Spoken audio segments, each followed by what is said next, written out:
بسم اللہ الرحمن الرحیم۔ اللہ کے نام سے شروع جو بڑا مہربان نہایت رحم والا ہے۔ صوفی وہ ہے جس کے ایک ہاتھ میں قرآن مجید اور دوسرے ہاتھ میں سنت رسول ہے۔ خودی کی تکمیل اس عبادت سے ہوتی ہے جس میں ظاہر و باطن دونوں سر بسجود ہوں۔ جس شخص میں یہ تین خصلتیں ہوں گی وہ خدا کا ولی ہے۔ دریا کی مثل سخی ہو یعنی تمام مخلوق کو یکساں فیض پہنچائے۔ سورج کی مثل شفیق ہو جس کی روشنی سب کے لیے عام ہے۔ زمین کی طرح متواضع ہو یعنی ہر کسی کے لیے یکساں تواضع رکھے۔ گناہ کرنے سے اتنا نقصان نہیں ہوتا جتنا اپنے کسی بھائی کے بے عزت اور حقیر سمجھنے سے ہوتا ہے۔ وہ خدا سے بہت قریب ہے جو خوش خلق اور دوسروں کا بوجھ اٹھانے والا ہے۔ اگر آپ 30 برس میں طاقتور اور 40 برس میں عقل مند نہیں بنے تو آپ کبھی طاقتور اور عقل مند بننے کی امید نہ رکھیں۔ جسے خدا ذلیل کرنا چاہے وہ دولت کی تلاش میں لگ جاتا ہے۔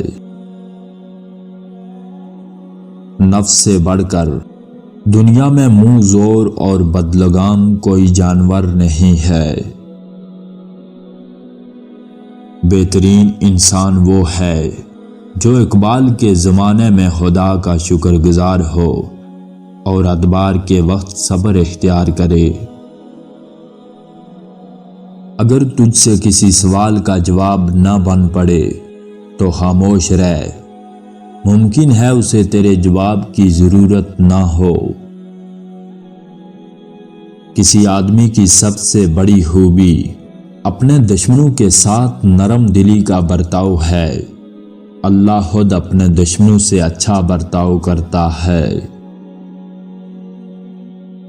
بات حق کہو، اپنے دشمن کو معاف کر دو، لیکن خدا کے دشمن کو کبھی نہ بخشو۔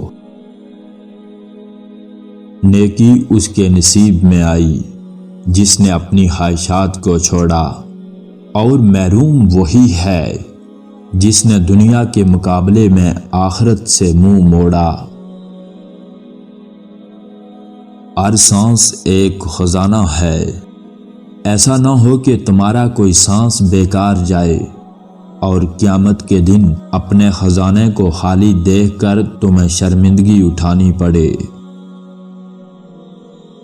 ایسی بات میں گفتگو کرنا جس میں کسی کا فائدہ نہ ہو علامت ضلالت و گمراہی ہے۔ حق تعالیٰ جب کسی بندے کی بھلائی چاہتا ہے تو حسن عمل کا دروازہ اس پر کھول دیتا ہے۔ آنکھ سب کی طرف سے بند کر لے، خصوصاً بری نگاہ سے کبھی نہ دیکھ۔ دنیا کو ترک کرو، کیونکہ اگر دنیا کی ذرا سی چیز بھی تمہارے دل میں ہوگی تو سجدہ کرنے میں بھی تم اس کو فراموش نہ کر سکو گے۔ شیطان کو سب سے پیارا بخیل مسلمان اور سب سے ناپسند گناہگار سخی ہے۔ عقل مند وہ ہے کہ جب اس پر کوئی مصیبت نازل ہو تو وہ اول روز وہی کرے جو کہ وہ تیسرے روز کرے گا۔ اگر صاحب بدعت کو دیکھو کہ ہوا پر چلتا ہے تو بھی اس کو قبول نہ کرو۔